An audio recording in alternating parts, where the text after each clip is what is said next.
Ladies and gentlemen, welcome to yet another episode of Let's Chat with GB. This is our Diwali special, the day before Diwali, and I have today a very, very special guest. Yes, Diwali is all about Lakshmi, but aaj baat hogi Saraswati ki. That is correct, Saraswati, who is the goddess of knowledge and learning. I have with me today Viraj Kalra, one of the finest coaches and trainers that you will ever see in the country. Someone who runs White Ladder Consulting and Open Brackets, okay, two fantastic companies when it comes to space. Viraj, it is an honor and a pleasure to have you here. The pleasure is absolutely all mine, Gaurav. I've been looking forward to this for a long time. So when you said that, this is one day that you have in mind, I thought, spot on, let's do this. So I'm totally excited to be here. Thank you very much. As a I know your schedule is so packed, and it takes me back to the time when Avi, you and we did a training called LSD, which was, we called it the drug for the mind, which is leadership, sales, and digital. And leadership was, of course, your baby. And I remember never having heard you speak prior, right? And though we had, had a few meetings, never professionally heard you, speak. Right. And I was to go on right after you. And when that happened, okay, and I heard you, and I'm like, okay, that's like Sachin Tendulkar just came out to bat, scored like a double century in 50 balls, and then you have to follow that guy up to speak. So blown away, and hence I see why you're so much in demand and the impact that you bring to ditto, your people as well. But ditto. I mean, one, you're too kind, and secondly, I think, like you rightly said, we'd interacted, we'd spoken, we'd even recorded a few, videos for promoting LSD. But I've never really seen you taking on the stage, right? But when you took the stage that day, I knew that I'm seeing somebody who's going to take on many stages across the world. Yeah. So the feeling is mutual in that sense. Yeah, thank you for that. And good times. It happened pre-pandemic, and good times nonetheless. So you truly have been in this space for a long time. Of course, a lot of people have taken to, training, coaching, consulting in recent times. But it's going to be what now, close to 14 years, since you took this journey? That's true. So as a coach and a trainer, a little more than 14 years, but as an entrepreneur who runs a training and a coaching company, that started in 2010, so you're absolutely right. So for a few years prior, I was already doing coaching and training, but not full-time. Full-time job was still consulting, strategy, marketing, PR, brand, but there was always some more coaching and training happening on the side. So let's hear about the early days. I mean, even before you got down this path, I know you had a stint in public relations, and you credit that for a lot of your success and of course the insights. So let's hear about the early days of Viraj and where it all began really. So it began sometime in the late 90s. I was still doing my graduation, and actually one last year of graduation, and then I took a break. So I was amongst a few from my batch who took a break between the grad and post-grad.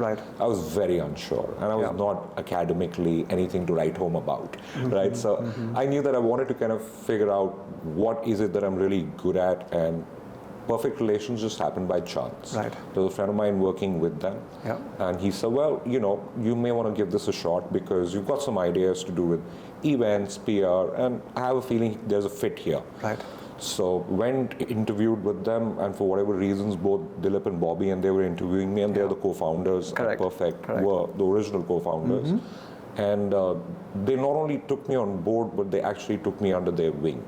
So I was like partly doing what an EA would do, and partly doing what a client servicing person would do. And I fell in love with PR. And I actually thought that that's it. I mean, PR is what it's always going to be. But over the years, PR evolved, and then of course I took a break from my MBA. MBA, I fell in love with marketing, brand, the whole strategy aspect of it. And just when I was passing out, I had two offers, one from Planman and the other one from Sumitomo. And Sumitomo is where I'd done my summer internship. So one is the Fortune 500 and the other was nobody. They were just starting up. But Planman said that we're going to double whatever the offer you have at Sumitomo. Come and set up the PR firm for us. How does it get a bit better than that for somebody in the early 20s, right? So I set up the PR firm for them, realized very quickly that PR alone is not going to cut it. So we did a lot of forward and backward integration. We got brand strategy into the fray. We got event management into the fray. And so by the time I left Planman about 10 years later, we had we had become a shop that was 360 marketing strategy on one side, and we also got into media process outsourcing on the other side. So right here in Noida, we set up like a 1,400-seater where we were getting business for media process outsourcing from the likes of Disney, Electronic Arts. But while all of this was happening, Gaurav, and that's the interesting thing, PlanMan always had a training division. Okay. So like they had a PR company, they also had a training company, they had a recruitment company, so a group of companies. Got it. And one day, they were doing something for Electrolux in Puri. So there was something happening on the beach, Pirates was the theme, and because it had some amount of event management involved, we were doing the production for them. So sister concern, we went into Puri to do the production.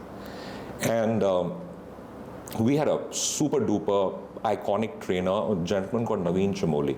So Naveen was to deliver that training for Electrolux, and it was like 500 people. And on day 2, he came down with a bad stomach bug. All right, so I'm kind of jittery because I don't know what's going to happen. The only other senior guy they had there from PlanMan was me. So Naveen said, "You have to do this. Take the stage." I think, but I've never done training in my life before. He said, "You'll do just fine. Just go and talk to them about what you talk to your clients about every day." Yeah. And you know the team, you know the company, la la la. And I had incidentally done PR for Electrolux at Perfect Relations many years ago. So whatever connection I did, this is like a 2-hour session that I went and delivered. For which, for whatever reasons, I got a standing ovation. Wow. And feedback came, they loved it. So ever since then, every now and then when PlanMan would not have a trainer, I would step in as the Stephanie trainer, But I love that Stephanie work, that whatever I was doing on the site so much that I think 2008 onwards, I was very sure that I'm going to transition from PR communication to training. I wasn't sure in what capacity, whether it'll happen at PlanMan, whether it'll happen somewhere else. But I think 2008 onwards, that surety just kept building. And 2010, then I went out on my own and co-founded the first of the 2 ventures that you just spoke about, which is White Ladder. I love that, and you're right. You know, sometimes accidentally you just slip into things, and I think when I go back and see some of my indicators that took me down that path. I mean, I was never supposed to be someone who was, training, but someone, had me step up again on a stage and said, can you just fill in for 5 minutes? And people from the back of the audience came and they said, "Bhai, tere mein kuch hai. Like, you can wake the dead." And I'm like, really? Okay. And then it just gets you thinking. And then you say, okay, some teacher in school may have said, hey, you had some potential and I think you'll do something. And it just all kind of falls into place, right? It does. Did you have like mentors, maybe teachers back in school who told you that, there is something that they would, see in you, or, people who spotted stuff in you, which potentially took you down this path? Is there someone that comes to mind? Well, one thing was for certain, that all my teachers, parents included, sibling, she's 4 years younger than me. I think all of us were very sure, including myself, that it's not going to be something conventional for me. It's never going to be a route where I'd become a CA or I'd, go to the armed forces. One, like I said, academically, nothing to write home about. Second, for whatever reasons, I got a lot of opportunity in extracurricular. So in school, that would mean theater, it would mean dance, it would mean, debating. So I knew that whatever my extra co-curricular work is, that hopefully someday will convert into something to do with work, which will become a career. Love it. But back in the 80s and 90s, there were opportunities of what can become a career were very limited. But one thing I'll definitely give to all my teachers is that every time I came off the stage doing whatever I was doing on it, they did tell me that that's where you belong. Now, what would that mean? I did not know up until I think my first year at MBA. I think I went in very shy, also very nervous, also maybe very insecure, because I never thought that I'm cut out for an MBA, But I think it was a presentation on, not a presentation, actually it was a debate on consumerism. I mugged up the whole thing the entire night. And I remember I took the stage and there were like 100 of my batchmates sitting there, 75 of my batchmates sitting there. And the professor who had set us up for this debate. And I think I said good morning and I blanked out. And he said that, "Viraj, do you need some time?" I said, "Yeah, give me a minute." I had a glass of water, faced the audience again, and again blanked out. And this guy said, "Viraj, speak." And I was like, I'm trying to. He said, no, forget about whether you're going to talk in English or you're going to talk in Hindi. And Gaurav, I spent a lot of my growing up years not in Delhi, right? So Delhi was always home, but my dad's a geologist. So he had us traveling across the country. So which meant that the first English I learned was actually taught in Hindi, right? So I think somewhere the language was a little bit of a barrier to it. While graduation was 3 years at Venki, where I did get my polish, but I was never taking on stages and delivering presentations and debates, right? So that gentleman, he said, forget the language, just go on and talk in whatever language you want. Abhimanyu Ghosh is his name, and he said, Viraj, just speak. Right. And that's probably the reason I continue to use that hashtag Viraj Speak. And I think he somewhere sparked the thought in me, because end of the debate, I knew I delivered brilliantly. Right. Could see from the applause, could see from the score that he gave me. And from that point on, I somewhere knew that something to do with communication is going to become a career. Awesome. So in this conversation, I hope to go down a path which will relate both with coaches, either aspiring or in the space, also with clients in terms of what should they really look for, because you are the best of the best, even though you wouldn't really take that credit, but you are working with some of the top companies, not only in India but around the world. I mean, your training calendar is so packed that you probably do like 40 weeks of training at least, if not more. So we'll try and keep things around that as well. And I mean, because you've been in the space so long, when I look at the coaching space, as an outsider, when I came in, so I would probably club it into 3 parts, and this would be the pre-pandemic. Right. The second would be during the pandemic, where we had this explosion of, everyone became a coach, trainer, consultant.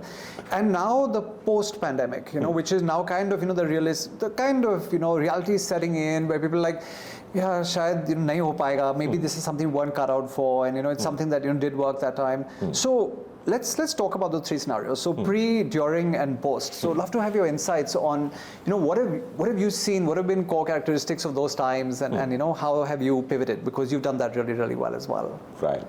So I think you've divided up the phases brilliantly.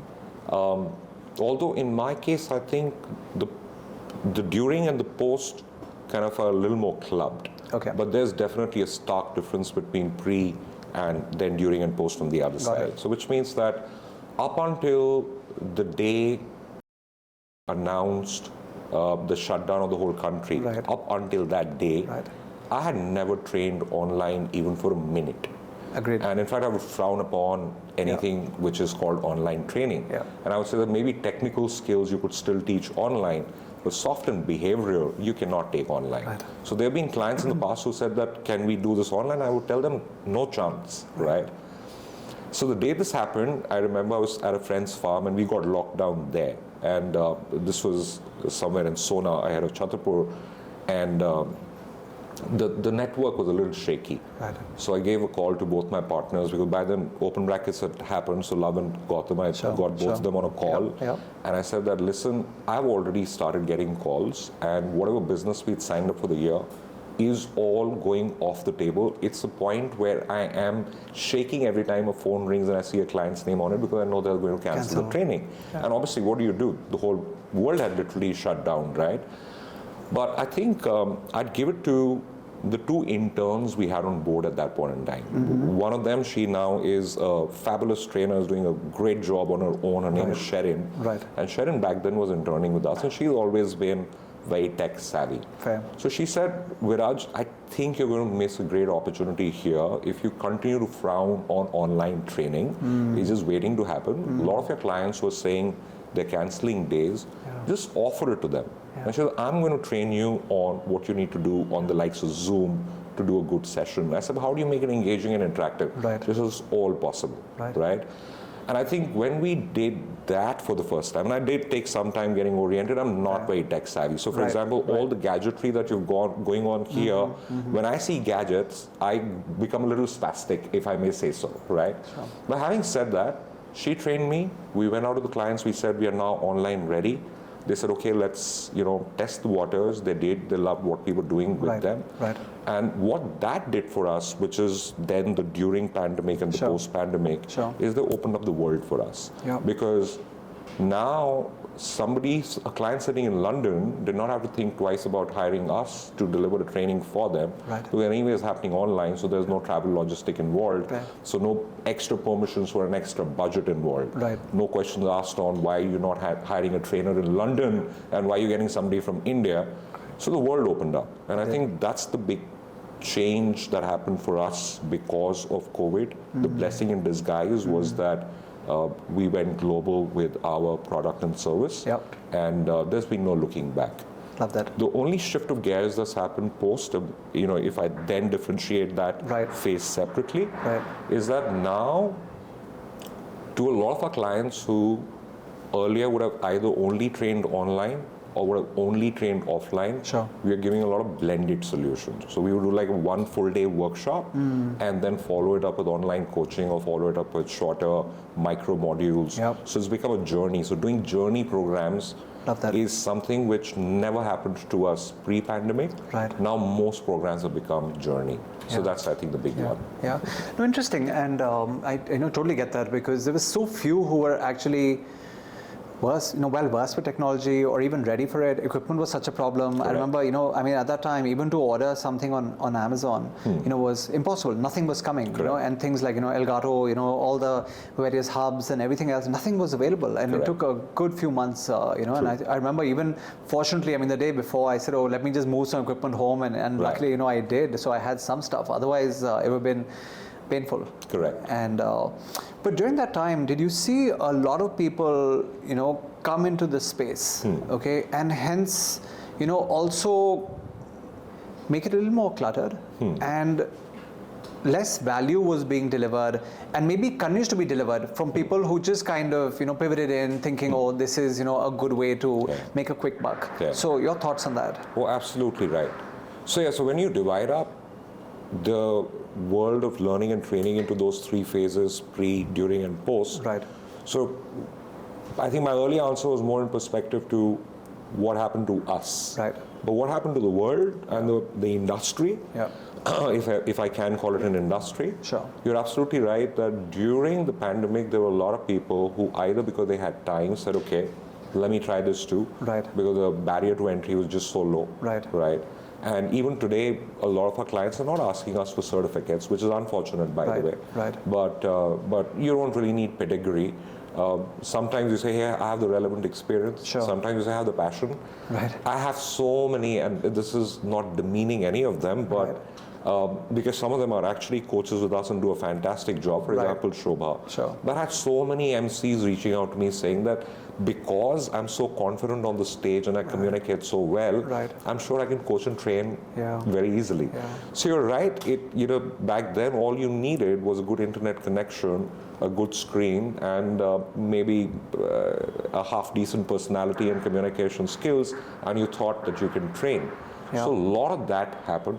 It did clutter the market. A lot of clients of ours who now work with us did burn their fingers, which meant that it took them a long time to trust another coach and trainer again. So true.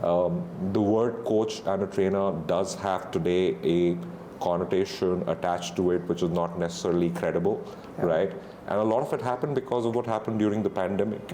But I think just like any other world, or any other industry where something like this would have happened, there comes a point when it starts evening out. And I think we're getting back to even keel, which means there are some clients who now for the first time started asking for certifications. There are that many more clients who want a referral. There are that many more clients who also want to see your video recordings before they give you the business, which never used to happen before. So I kind of guess that the sieve is in place, and only the strong ones would stay afloat. So agree, and there was another conversation I was having with another friend, who's also a coach, and he said, what's really happened is that, you've had, and he put them into 4 different buckets. So he said you had one set who had the depth, so they were good at, the industry they were a part of, and so that was of course, their reason for, becoming a coach or a trainer in that space. He said then there are some who are certified, which is of course, important, but may not have had the depth. He said, then you had the CP, which he called the copy paste, right? And these are people who attended a training, watched something, read a book, "Arey yaar, ye to main bhi kar lunga," and then they went ahead and they brought that to the table. Correct. And he said the CP has done such a disservice to us. And like you said, there's a trust deficit today. There is. People just aren't sure, and there's a lot of money that's been spent on marketing. There's a lot of money that's been put on Facebook ads and on the entire Meta platforms and YouTube and all of that. Correct. And by virtue of which they're very visible. But when they come and they are asked to deliver a solution, either on stage or in a longer perspective with an organization, they said that was just BS. I mean, they just. It's unfortunate. It's unfortunate. And like you said, the coach, the term almost has a negative connotation. Yeah. I mean, I just think when I was in the gifting business and I told someone I'm in the gifting business, people would run because they think, "Pata nahi kya bechne wala hai." Today, when I tell people, I'm a coach and a trainer, they'd be like, "Oh, acha," and then start looking like really nervously, thinking that I don't know what I'm going to really, be pitching to them. Right. But do you get that a lot when you're having conversations with just general people, not a client, but So, there are two kind of reactions I get, Gaurav. One are people who went to school with me or college with me, and I meet them after many years. Sure. And they ask me, "What do you do now?" And I say, "Well, I'm a coach." Yeah. And they're like, "What? Coach what? Are you teaching soccer? Are you, right. What kind of a coach?" Right. And then I tell them I do leadership coaching and soft and behavioral skills. Yeah. And they wouldn't believe it because they remember the Viraj they remember, right? So for them, it takes a while to, understand how this transition happened. Correct. Right? And then there are others, and you're absolutely right. You can see either a degree of suspicion or a sheepish grin. Either they have a joke waiting for you, or they, like you said, the defenses go up because you don't know what's going to come next. Correct. So I get that a lot, and I don't blame them, right? Because I think we need to kind of become more organized.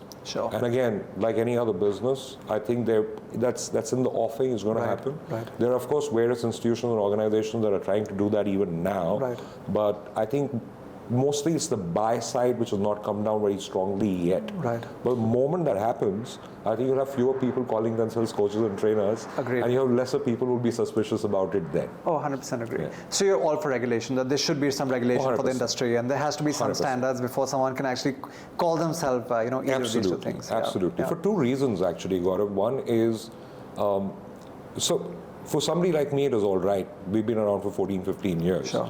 So I think there's very little proving required. Now it's just about how much can you scale. And that actually is my second point. In order to scale, I need a bunch of young coaches and trainers Great. who are going to take over, right? Yeah. And I meet a lot of them who are right now working in corporate, who want to make the transition. Right.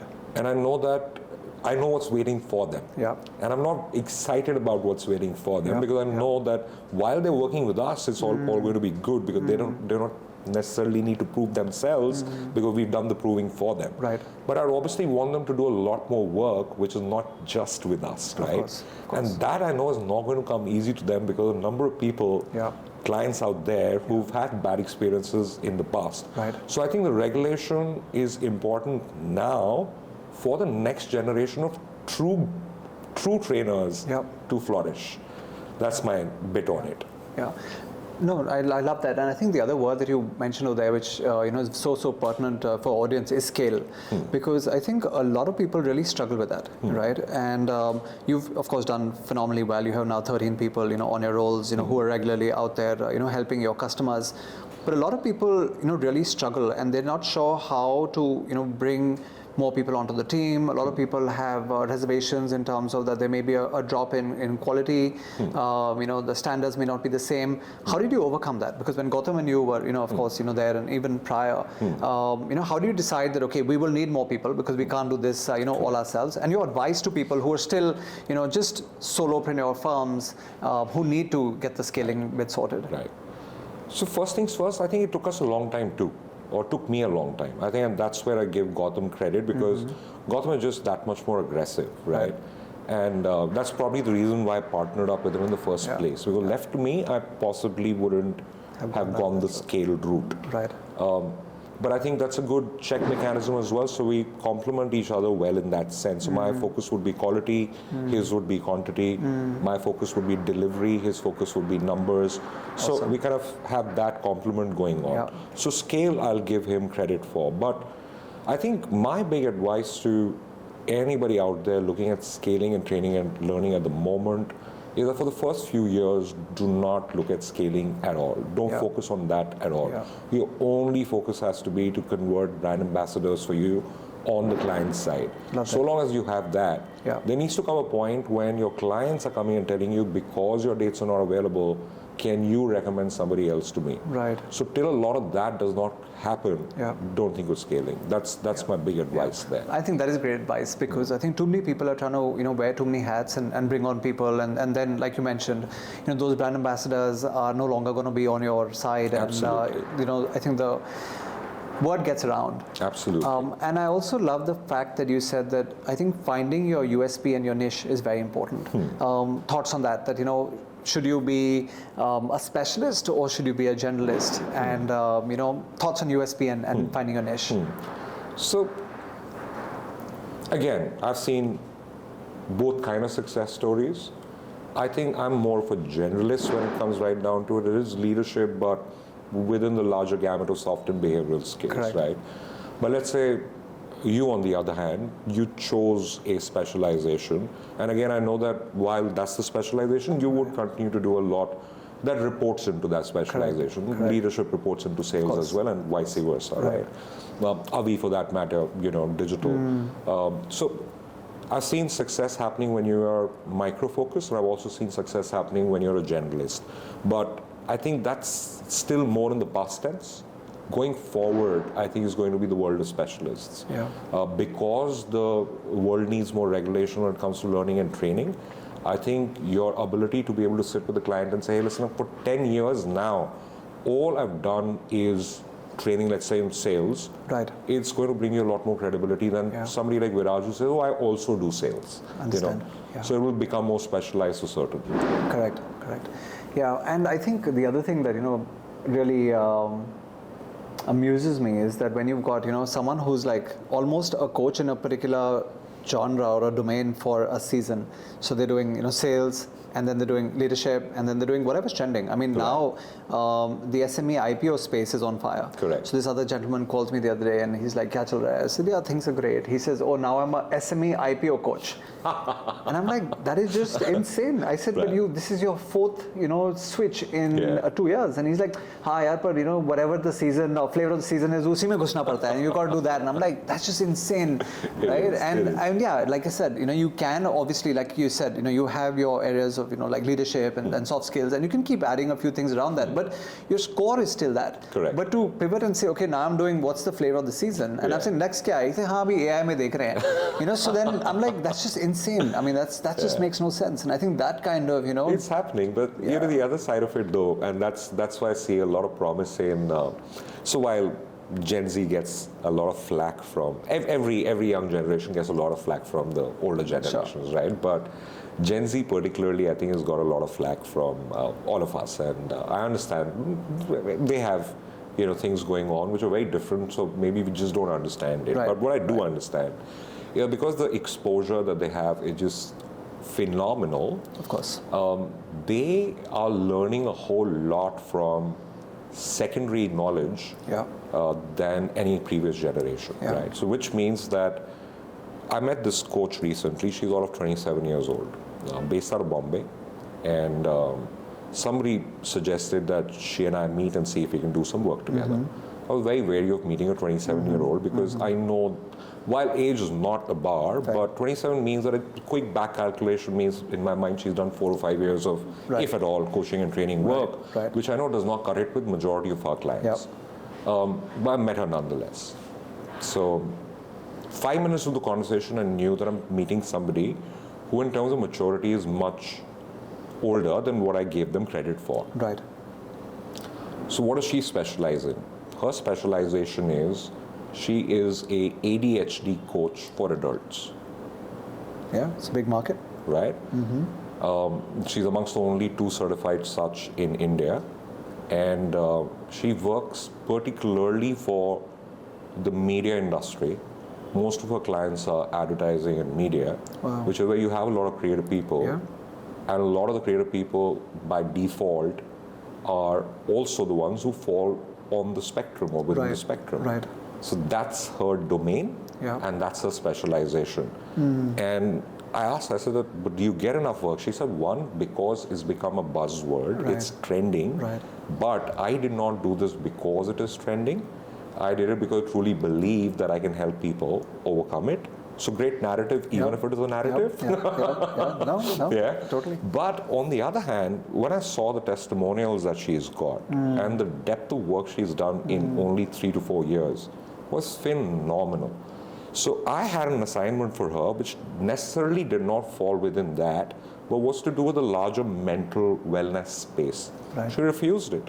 She said, this is my specialization, I want to stick with it. I love that. Yeah, and I'm not going to, offer you something or promise you something which I know that I'm not specialized in. Fantastic. So I was very impressed, and I'm meeting a lot of these younger breed of generation of coaches and trainers who are getting their certifications in order, who've already kind of evaluated what's there because of all the exposure they have, all the access they have, and they've actually chosen a niche which meets with a purpose, a deep purpose. Right. So I have a feeling that we'll see a lot more of that happening too. Yeah. So for our aspiring coaches, what would be some of the certifications which are a must-do? So what are some of the things that they must have, in their repository before they can actually go out there and start, tapping the world? So. Two kinds of people out there. One who very early on would have known that they would do something in the people skilling, learning, training, psychology, that space. So one is that you have that. I have huge respect for people who are masters in psychology, right, but applied psychology or industrial psychology, because then you know that they're being taught a curriculum which reports into behavioral. And right, behavioral is a large part of what they'll end up doing. Right. So one is that you take that route, right? That your university degree has something to do with behavior of people, right? And MBA and HR does not cut it anymore. I agree. Yeah, for sure. Right? Sure. On the other hand, I think if you've kind of a little later thought of getting into coaching and training, which is just fine too, right, I would say that even something like ITDC or STD, the Society for Training and Development, or the International Society for Training and Development, right, any of those two routes are also great routes to take. One, they're tried and tested, they're age-old. A lot of times we go for the more trending, coach the coach, train the trainers, which right, are great too. Right, those right, could be good add-ons. Yeah. But I'm saying that the base of the pyramid, start with that, get sure, those in order. And if you're looking at one-on-one coaching, then of course there's just a whole lot available out there. I would just say that, for example, my sister did her coaching certification. So she was with Ernst & Young, right, heading their recruitment for the longest time, right, took a break, right, maternal break, and then came back, but did not want to go back to corporate. So now she's done a coaching certification.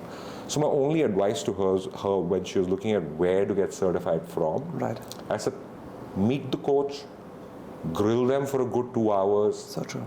Know that you vibe, because you want to specialize in one-on-one coaching. So whoever you learn from should be great at teaching you one-on-one. 100%. Should have the relevant experience to work with somebody like you, and then you go forward. Yeah. So coaching certification, fortunately, lots available. Right. It's not so much about what the value of the certificate is, but who your coach is. So true. And I always believe that if you want to climb Mount Everest, you want to do it with someone who's already done that, and scaled before. So I'd always recommend that within your budget, whoever is, or even if you can extend your budget a little bit, go for the best that you can, Absolutely. Even like I said, stretch to afford, which is one of the reasons why I reached out to Grant Cardone in the first place, Right. And of course, we'd already worked with him, we'd seen it work, sales was my thing, and I said, okay, let me find the best of the best. Now, Right. I'm not saying Grant Cardone is for everyone, because obviously it is a very expensive, license, or even a coaching certification. But there are some great names, out there who are very, I think, keen to expand into our market, and tie up with people in India and have their message reach the people of India. And I think that's something that people should tap in for sure. That too, you're absolutely right. Yeah. There are collaborations waiting to happen, and there are representations waiting to happen. It's happened in every other industry. Right. You haven't seen so much of that happening yet in the learning and the training and the coaching space. You're absolutely right. That's just waiting to happen. So, also, due credit to you, by the way, because, and that's the other learning, that I meet a lot of people who I know are not going to put their money where their mouth is, because they themselves are very uncertain of what their potential is, what their caliber is, and they may be flirting with the idea of becoming a coach or a trainer, but they're not committed to it. So while Grant Cardone may be a huge investment, but you made that investment because you were sure that you're going to do this, you're just looking for the right person or the right coach or the right institution to do it with, right? So sometimes for me, putting the money out there is also a sign of how committed you are. 100%. So that by itself shows me a lot on whether this person is truly serious or they're just flirting with the idea. No, thank you. And I remember when, I called my financial planner and I said liquidate all my mutual fund holdings because, A, I'm taking the license and B, we're setting up, a studio / training room. He's like, but, you don't even know who this person is and how it's going to play out. I said, jo bhi hoga, acha hoga. I said, let's just go with it. And today, people actually call me and say, hey, are you still in the gifting business? I'm like, of course I'm in the gifting business because it's actually, the other side of the business, the training, the podcasting, those are things that, people actually resonate with. So, I'm glad you did that. I mean, look at where we are. It's a beautiful setup that you've got here. Thanks so much. And well done. Thank you. So let's take a look at the global scenario versus the Indian scenario. So let's say if I would say the US, okay, on a scale of 1 to 10 is a 10. Where do you see India right now? When it comes to the space of coaching, consulting, and training, and where do you see us going over the course of the next few years? So would love to have your thoughts on that. Right. So. Yeah, rightly said. So if US is 10, I would say that we are... okay, so two sides of it. I think we've got some coaches and trainers in India who possibly are moving towards the 7s and the 8s. Okay. But on the customer side, the psyche or the mindset or the attitude with which the trainer gets evaluated, or how training gets seen, I think that's at 2 right now in India. And that's the unfortunate part. I think in some cases training, coaching is still looked at as a necessary evil. That there is a certain budget, isko utilize karna hai. Correct. और हमने लिखा हुआ है कि उसको training में डालना है तो उस ट्रेनिंग में डाल दो. Correct. Or that 2 दिन का ऑफ-साइट करने जा रहे हैं to a fancy location. Correct. But then we don't want anybody asking us question as to वहाँ पे क्या किया. तो चलो इसमें आधा दिन का keynote या training भी डाल दो. So true. Right. And then there are sales heads and people who really care about ROI that you meet. And they say, मैं क्यों करूँगा एक खर्च because I don't see the return on investment on this. So I think how training is perceived in India has a long way to go. What is changing it every day though, and that's another post-pandemic thing, is the focus that HR or talent or that side of the organization has suddenly got. Because when people stop coming to office and you suddenly have to start managing them online, you realize the difference in attitude and behavior. And because of that, the output. Because you saw the output suffer, the first time you realize that attitude and behavior makes such a big difference. Or culture, or values, or connection with the organization, or motivation are real things. So that whole piece, I think, is making the speed at which all of us in India are looking at training and learning grow phenomenally. So I think that's one good thing that has come out of the pandemic, that the people focus and the fact that you can impact attitude, motivation by proximity or the lack of it with people. And they are going to then be productive or not. So that connection for a lot of Indian decision makers has become more clear today than ever before. So again, all right. So to answer your question, if the US is 10, I think we have some trainers and coaches who are 6s and 7s and 8s. But the client side needs to kind of mature further. Where are we headed? I think we've got a lot to offer. Back during my MBA, I remember one of the courses that I really liked was a course on Beyond Principles of Management and Economics. And the professor who teaches this course would talk about how there's something called the bonded culture in Asia. You've got something called the hire and fire culture in the West. And then you've got this whole thing going on in India, which is a lot to do with human to human. And I'm a big fan of that whole human to human philosophy. And I think that emotional intelligence, empathy, authenticity, those are topics and subjects which are gaining a lot of traction globally. And I think India has centuries worth of wisdom to offer there. I think that's what we need to take to the world more. And that's what they expect us to do. And if we don't, somebody else will, so we might as well. Yeah, no, I love that, and I love how you said that. Yes, we've had so much history, and in teaching, at the Gurukuls and everything that we hear about, in history and mythology, of course. And I also love the part where you said H to H. I think that's so important. Correct. Because people will talk a lot about, I'm a B2B brand, I'm a B2C brand, and I've heard you say this a few times. That forget all of that. Okay, look at the H to H connection. You want to talk a little bit more about that to our viewers as well? Absolutely. I mean, one of my favorite topics and subjects, honestly. Yeah. So you're right. That's a question I ask at the beginning of practically every training of mine. Right. And most cohorts that I train with are senior leaders, right? So they're a little surprised that I'm asking this question to them, because obviously we've done deep research on the company. Right. So I already know if they're B2B, B2C, whatever. So I asked them, I was like, course. what are you? B2B, B2C, Right. B2B2C? Yeah. And often the time they would say, now we are actually D2H. And like all of that aside, do you realize that your first H to H, your human to human, your heart to heart? Oh yeah. So there's a program that we are working on a lot in the last few years, and that's called the influencer. Especially in the world of corporate, where authority is pretty much a bygone, or at least most organizations would hope that's a bygone. It means that the only power you have is influence. Since you cannot lead with authority, you got to lead with influence, right?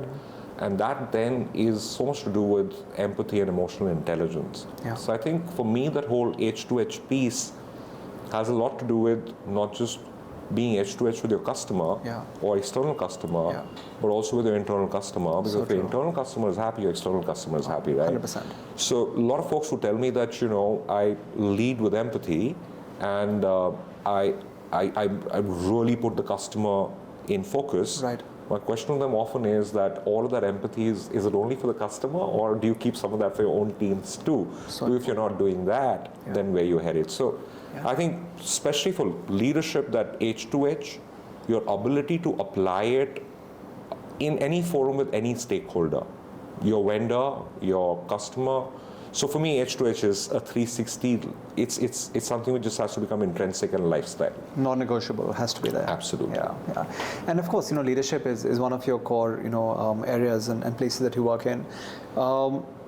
Question to you being, when is it a right time, for leaders of an organization which is, beginning to, scale and do well, for them to start thinking of, succession planning, the next years, when and what is the future looking like? Like, when is the right time? Like, would it be at a employee number milestone, or would it be at a turnover milestone? When is it time to start thinking on those lines? I quote Jack Welch on this very often. And he did that at GE, and whatever the GE organizations are, they continue to do it all through. So it could be at a Genpact, it could be GE Energy, anywhere, right? So he said that your true test as a leader is how replaceable you are, right? And at GE, every year, the CEO is asked 3 questions. One, what your P&L is looking like. Right. Second, what's the impact you've had on the world or the communities that you continue to work with. And third, have you found your replacement? Really? So when should you start thinking of it? I think you should start thinking of it the day you get that title. How quickly am I going to make myself replaceable, which means who's going to come and replace me, which means you start thinking succession planning from the day you take on that seat. Love that. When do you do it though? That could still remain work in progress. Correct. But fortunately for me, I've had the opportunity to look at a lot of leaders at close quarters who have made the journey from being employee number 1 to now being 15,000, 20,000, 30,000 people. Right. I think in your journey from 1 to 100, your focus should simply be getting your processes, your ops, your reporting structures, your communication, your brand, all of that in order. I think the 100 people mark is a good time. Between 100 and 1,000 is when you should really be investing a lot in culture. Yeah. Because if you leave that for later, 1,000 to 10,000 is never going to happen if you don't have a strong culture in place. Sure. So I think 100 to 1,000 is a good time to start building the true culture of the organization. And it's in that journey at some point in time when you've got to start looking at your replacements on the immediates of what you're doing. Got it. Yeah, useful. I think that's good advice, for all our viewers as well. Have you ever come into an organization which is, doing relatively well, and you and your team come in there and, you start taking a look at, structure? What gets the alarm bells ringing, from a perspective of, leadership or how that organization is being structured? Like, what are some of the red flags that go up saying, okay, this organization will struggle because it's not been able to do like ABCs, or certain things that come to mind? Very good question. I think the first, for me, whether I'll work with them or not, is when I'm starting to evaluate the flags for the first time. Right. So what their outlook towards training learning is shows me a lot about what their outlook towards people that are working with them is. Right. I do call it the Lala mindset. And wherever I see the Lala mindset is where my first red flag goes up.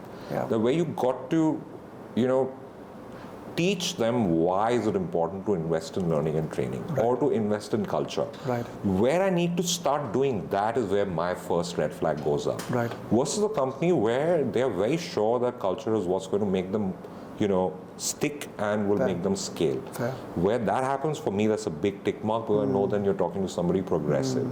So that's one, what their outlook towards training and learning is. Yeah. I think the second big one for me is how. So they say that culture is what people do or say when nobody is looking at them, right? Correct. But often a time you catch people off guard when you're doing the probes and discoveries to them. And I would never take on any assignment before a deep probe and discovery. And in that probe and discovery, what pride shows up in the employee for working with the company they're working with, or does not show up, is where, for me, the second red flag happens. Yep. If you've got a big disconnect where the leaders and the owners are saying, "Oh, we take great care of our people," and the person comes in and is super stressed, is super frustrated, and has no good things to say, that's where, for me, the second big red flag goes up. And third, you see that a lot, probably, right? Like, oh yeah, it happens. That happens a whole lot. But that second red flag often is not, for me, the reason to worry so much, because that's where then we come in, right, to cover that deficit. But it's a red flag nonetheless, right? And the third one for me is where I see that you've got a lot of forgiveness, you've got a lot of humanity, and again, one of the books calls it the country club culture. The people come, they work, it's a great happy place, but you're not necessarily making the kind of profit you should, or the potential that you have to make it. So which means that your longevity with the organization is given more credit than your productivity in the organization. Get that. And I think that, for me, is the biggest red flag. And almost that's like a public sector unit. Or a public sector enterprise. You're absolutely right. It's a lot like a public sector enterprise, but I see that happening so much in the private sector. And that's my gripe with a lot of the Indian family-run organizations, that we continue to give a lot more credit to loyalty and the definition of loyalty. That really needs to change. That, for me, is the biggest red flag.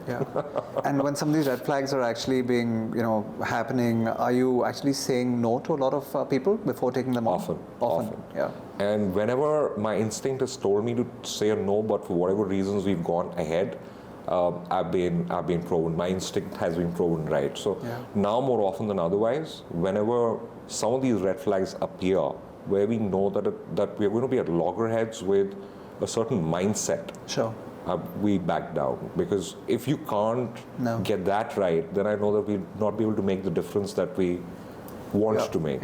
And that's very commendable, because a lot of people, they jump in and they're like, oh, market tight hai, utha lo, dekh lenge, kar lenge. And I think just the fact that, you're actually saying no, I think that, again, just raises, the respect that, you command in the market as well. I guess it has to do with timing. I guess it has to do with the fact that we are more settled now. We can afford to say no.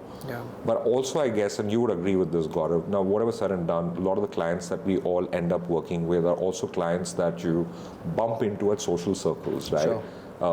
You could be playing golf with them, you could be meeting somebody over a drink, and they introduce you to a friend and that turn out to be a client.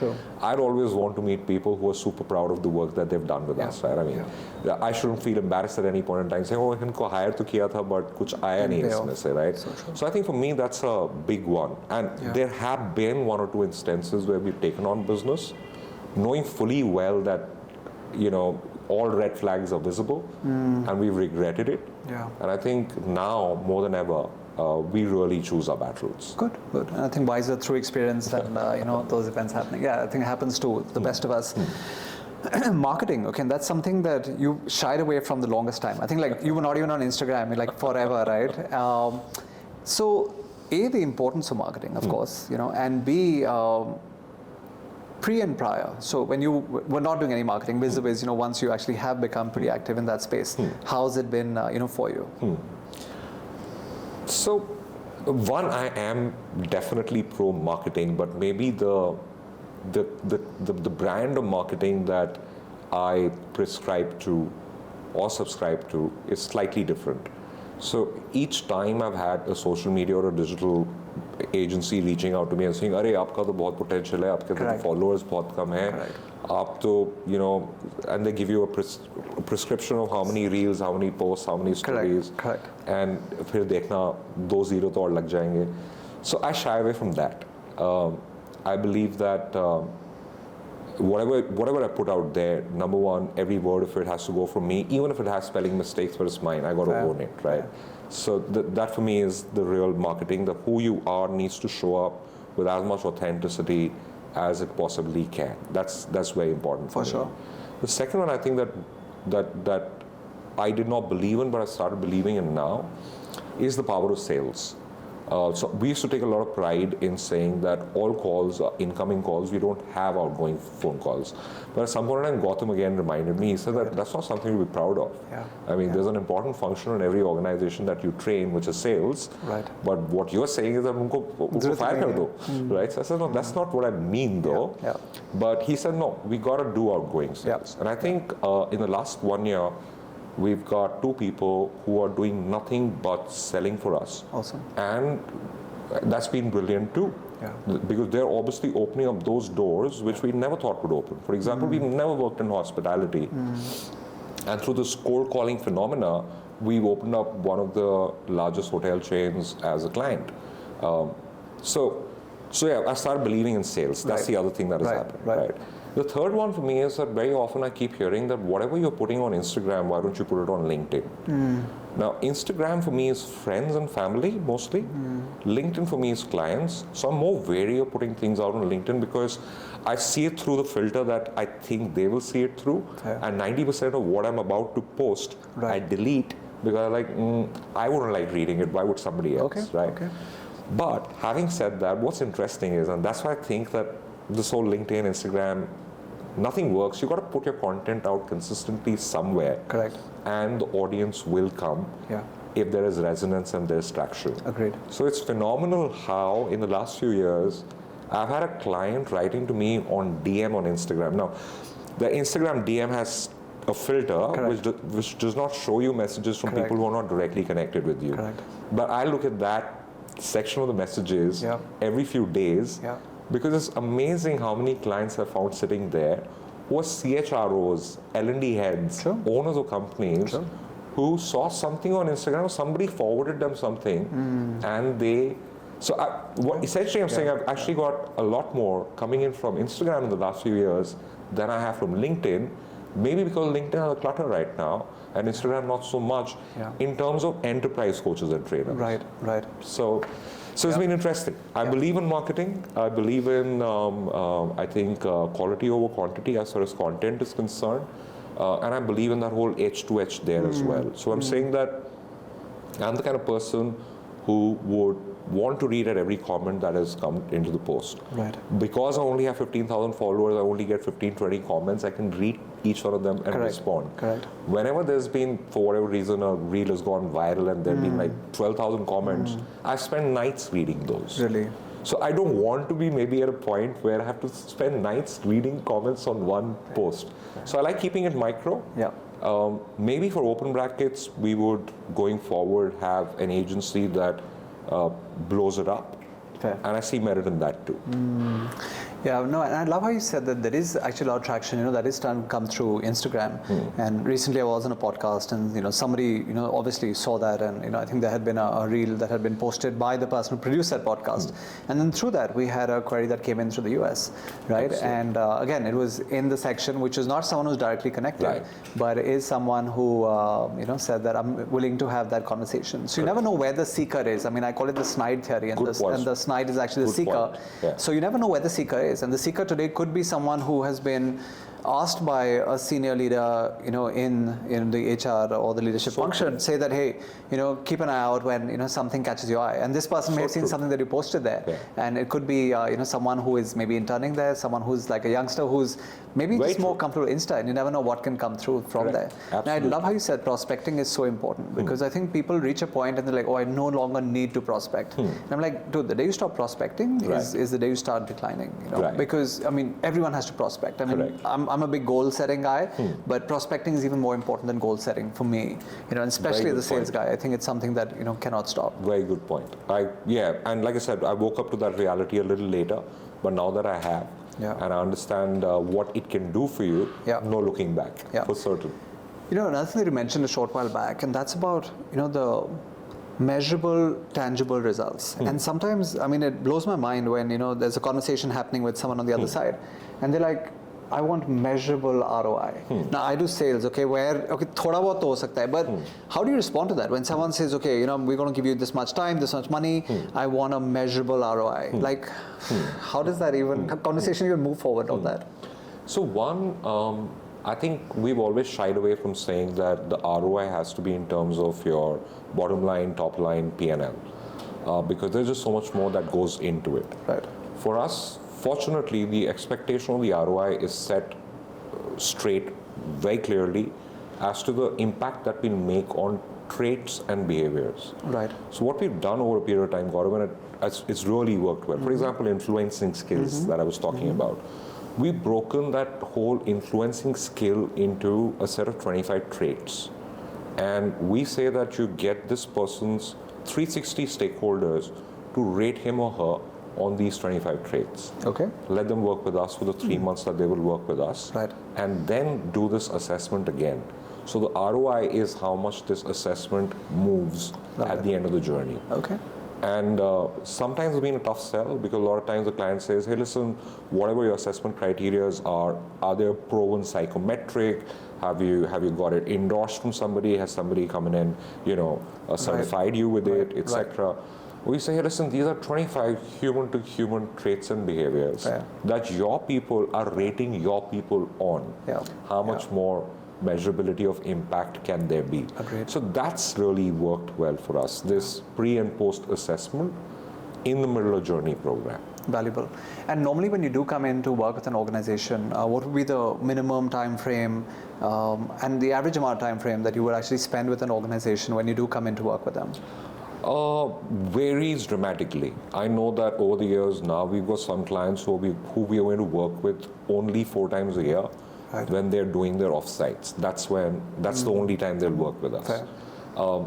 And over a period of time, I've even stopped questioning why they would only work with us for those 4 times, because we've tried and we've realized that for whatever reason, that's the chemistry that works. Got it. But with a lot of our startup or SME clients, I think we work throughout the year with them. And the measurability of time spent with them may be a little tough to define. Sure. We've got extensions of our teams working with them full time. I mean, in Bombay, our biggest client, we've got an office within an office with them. So in Bombay, my team sits in their office. Right. So the connection is as deep as that. Amazing. But that's usually with our SME clients. With a lot of our larger clients, like the Diageos of the world, or the PwCs of the world, or the Cokes of the world, it will be anything between 20 days to 70 days in a year, or TikTok for that matter. TikTok is more towards the 70 days of the year because we work with them globally. Interesting. So I think that that would be, so it's broad. Yeah, but so you're not setting a 20-70. particular time frame. It's flexible based on how that works. Yeah, and I love the relationships that you built with some of your clients who, of course, almost become like family. I mean, Visham is one Correct. name who comes to mind. Correct. Where here is someone, I knew him back in the ABN AMRO days when I used to work for ABN AMRO, and today like he swears by you. And I think he's one of your biggest ambassadors and has such good things to say. Yeah, that's mutual. So you're right. So Visham is one of them. So I have at least 5 clients today who I can count amongst my best friends, and I would hope and assume that's the other way around too. Sure. And it's amazing how each one of these relationships literally started purely with work. There was absolutely no social connection. Yeah. And now if I'm inviting 10 friends over, they would be counted in those. So some of these relationships are deep, but what I appreciate about each one of them is that there's also a lot of candid feedback that comes from them. Right. So whenever my team would mess up on something on the client servicing front, or on a particular day when they would see my energy dipping, they're the first ones who would tell me that. So while they become friends, they get clients who would be critical when they have to be. Love that. Yeah, again, boils down to those 2 words that you used earlier, where you said trust and authenticity. Absolutely. Which are 2 things which are kind of, I'm not saying completely missing, but it is in short supply in this business. You're absolutely right. You're right. And that's something I hear from the clients very often also. So a while ago, you were talking about the American 10 on 10 side of it, right? Now, what I appreciate about them and where yet there's an opportunity. So whatever their biggest strengths are, is also where opportunity for us is. When I say us, I mean trainers who are going to be supplied or exported from here to there. So I think what works well with them, and you've seen that with Hollywood versus Bollywood, it's in training too. They are supremely structured. They know every second of what that hour is going to look like for the client. But because they are as structured as they are, somewhere the nimble, agile, adaptable bit goes for a toss. Right. Which means that, clients very often say, hey, listen, in this hour of yours, I'd like 5 minutes of that added. Very often a very experienced American trainer would say, but that's not what I do. While a lot of the Indian trainers like me, I would say, bilkul, if that's your requirement, I'll most definitely do it. We've had clients like TikTok coming to us and saying the reason why we would choose you over an American training company is because you guys are agile. You would step in and do what needs to be done in that hour, and not what was committed a month ago, because what was committed a month ago in the world we are living in has changed today, right? So I think that's the other big one where our clients like working with us, that we're just very agile and adaptable. Love that. Yeah, and speaking of the hour, I think we're almost at the 1 hour mark. So, and it's just flown, right? We just, I just take a look at the clock and it's at like an hour. Wow. But I do want to, maybe have 2 or 3 more questions sent your way. One of them is, when is it time for a client, to let a coach know that we perhaps gone the distance, and we don't need to carry this on any further. So kind of that point of like boredom / saturation, one, and also again from the perspective of an aspiring coach, a coach that kind of is doing this side hustle, not really sure. When is it an indicator for them to realize that this is not my cup of tea, and maybe I should be going back to maybe something else, so exploring other avenues. So just your thoughts on both those points. I think first, both very good questions, Gaurav. I'm not really sure how to answer those, but the first I keep thinking about very often. So a lot of these clients, the ones that we're talking about who become friends over the years, my big insecurity with a lot of them is that they may love me, but their teams have seen me every year, month on month. They would be bored of me if nothing else. Right? There also comes the saturation to see the same face coming in year after year. So I have now started talking to their teams to find out if they'd like another flavor, another dimension. And now, without them saying it first, we are this year onwards proposing to a lot of our old clients that why don't you also consider let some of these other trainers and coaches of ours come in and do what they do. So I think we're kind of preempting that saturation because it's bound to happen sooner than later. 100%. Right. That's one. On the second front, though, I'm not really sure what's the right time, but this is what I told myself, that, so the first training I did independently bombed. I can say it out loud today, maybe for the longest time I couldn't. So this was with Amarchand Mangaldas. We had a 3-hour slot with them for their fresh inductee lawyers. Right. And this was an executive presence. Right.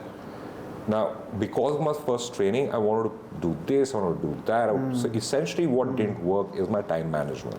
So at the end of the 3-hour mark, I had not even finished half of what I was supposed to have finished. And thus that thing didn't work out. Right. So I remember that night, and a lot of hard work had gone into that training. Right? For them, it was a 3-hour training. For me, I'd put in like 15 days worth of whole lot of effort. So that day, I remember in the night driving back home, telling myself that if this happens 3 out of 10 times, then maybe this is not my cup of tea. Interesting. So that's the way I have placed it. I had placed it myself. Fortunately, it did not happen 3 out of 10 times, and thus it continued. But I kind of guess that there is nothing bigger than a client feedback or audience feedback. You could be brilliant at what you do in your mind, but finally it has to be endorsed by whoever is consuming it, right? So true. That's what I would say. But then maybe the other side of it, and I know that I'm taking time saying this, but I also want to put it out there that I'm very sure there are trainers and coaches who initially did not get very good feedback, worked really hard on themselves, and then it improved because they were just so committed to what they wanted to do. So both sides work, but I think keeping audience or client feedback as a central matrix in your decision is a good idea. Yeah, and I think that's very important. And another perspective I get this from is that, someone comes in and they have, a certain amount of cost to meet. And, when they're going out and approaching, various, L&D heads and various people at various companies, some who just might be just checking off a box, right? Or camera training karali, like you mentioned, offsite is there, 2 days, something has to be shown in terms of measurability. And these guys will quote a number, and the number that comes back from that side is so ridiculous, right? But it's almost like, when I would tell the SME entrepreneur, like, don't just pick up stuff, because you said, chalo, gaadi to chal rahi hai, kharche to nikal jayenge. But unfortunately, a lot of people are having to go down that path. And once they actually go down that path and they're typecast as someone who only charges that much, for them to also raise their rates thereafter, becomes very hard. And I think they kind of get, typecast as someone who is, really dropping rates or is not really, charging as much. And then it kind of, because they still want to go in and give 100%, but the money that they're getting from the customer is not up to the mark. I think that leads to a major issue for many as well. Oh, it does. It definitely does. And I think at some point in time or the other, early on, a lot of us fall into that trap. Either because you don't know what the industry rates are, or but you're just so desperate that you would pick it up. And then again, it makes a lot of sense to have friends on the client side. So I think I got a reality check within the first 2 years of doing business when I was sitting over a drink with this client, and we literally finished training, and she said that, let's grab a drink. And her and I were talking, and she said that just so you know, you're charging much lesser than what you should. You had that insight because you're an insider in the, And I said, much lesser defined. And when she did, I realized that we were charging ridiculously low because my only benchmark up until then was me working as a freelancer with another training company. Now, I never knew that what they were paying me as a freelancer and what they were charging the client, the difference was 4 times. I would have thought double maybe, or 4 times. So, and that's probably the reason why that company is not in business anymore. Got it. But that was my only benchmark. So I got a reality check very, very quickly. And I think that's something which we should enable. We should have friends. We should make friends. Agreed. Who tell us a spade as a spade as we go along. No, valuable advice, and I think it's important. And when I talk about the SNIDE theory, the S is the seeker, the I is the influencer, and someone who is going to be, kind of giving you insights in terms of whether you're off and what's really happening. So I love that as well. Absolutely. So concluding question, of course, you've come a long way, 14 years. What is the future looking like? What next in terms of plans, and also where can our audience actually reach you and find you? I think Instagram still remains the safest bet of where we should connect because I just put more content out there than I do on any other platform. Fair. So Instagram is a good place to go. Viraj Kalra is the name to find me by. And the future, I think I'm very excited about what's coming, Gaurav. My own learning curve is that while tech, like I said, worries me, I'm not very tech savvy, but there is absolutely no looking past it. So my learning curve is on tech and AI. Not in terms of starting to deliver trainings on tech and AI, Fair. but because my clients, I know everybody's business is just getting so impacted by tech and AI that I need to have a keener understanding of it. Agree. Which also then means that because the world is going to become more tech and AI, what we already do is going to become that much more valuable, which is the EI part of it. Because the more tech and AI you put into everybody's business, more valuable EI is going to become. So one, we are going to invest both in EI and AI that much more, right? Second big one for us is wellness. And both the journeys that we personally are walking as well as our clients are walking, we realize that wellness in its holistic form is where the next big chapter of Open Brackets is going to open. Love it. So again, thank you so much for coming. Like I said, it's a day before Diwali, and we can already hear the fireworks, in the background. But like I said, amongst all the coaches and trainers, that I have had the honor of meeting, you're up there. I would say, and when I do mention my top 5 favorite in the whole world, and I'm talking about even putting in the likes of the Grant Cardones and the BJ Foggs. So you're up there. You're too kind, for me. Gaurav. So thank you for taking our time, being here today. I couldn't have thought of a better way of spending a Diwali evening than doing this podcast with you. Wishing you a super happy Diwali, and also to your tribe a super Diwali. Yeah, thank you. We have a gift for you from the academy, and so this is like a hamper that we had put together, and that's got a whole bunch of goodies for you in that. I can see it coming in, and that's a big box. Yeah, lucky me. So it's just got a whole bunch of goodies there. Oh wow! And of course, some gin. Nice. We have some snacks and apple stuff and things that normally is actually baked. Yeah. So wow! I'm sure you like the Lucky. And thank you so much. You carry back. Wow. Thank you so much. A happy Diwali to you and everyone back home. To you too. To you too. Happy Diwali to all of you, man. Thank you so much.